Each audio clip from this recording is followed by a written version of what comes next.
It led to more than a dozen arrests and brought down a major Omaha drug ring. Tonight, the last defendant knows how much time he will spend in prison.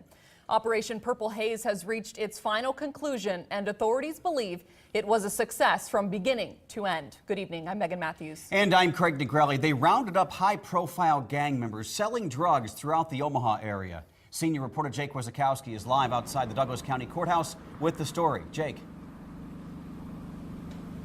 Yeah, Craig and Megan, in Douglas County District Court today, the final defendant in the Purple Haze cases was sentenced. Now, all of them received varying sentences, but collectively, they will spend about a century behind bars.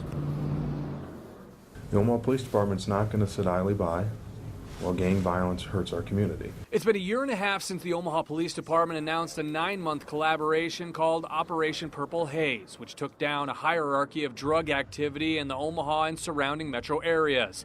Today, Judge Gary Randall ordered Darnell Russell to serve at least 10 years in prison for conspiracy to sell crack cocaine. This was a very successful operation. The vast majority of the persons charged were convicted, and in fact, we got over 100 years of sentencings on all the various defendants convicted.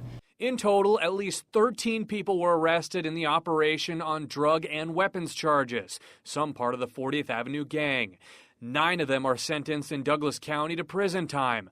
2 of the men get federal sentences. 1 got drug court, and 1 had charges dismissed. Investigators used wiretapping and undercover work to fish out an entire drug operation. Prosecutors say Eric English and Carlos Taylor were the leaders. They received the lengthiest sentences. All too frequently, the only persons that we are able to actually arrest and convict are the street-level dealers.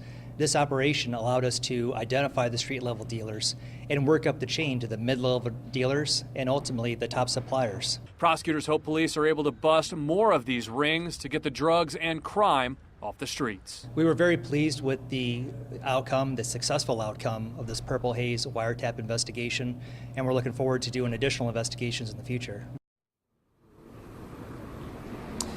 As you heard, there's 3 levels to that hierarchy of this crack cocaine distribution ring. Now, some of those lower level dealers that were on the streets have already been paroled, but then there's the mid-level and top players. Now, those people likely will be behind bars at least for 10 years before being eligible for parole.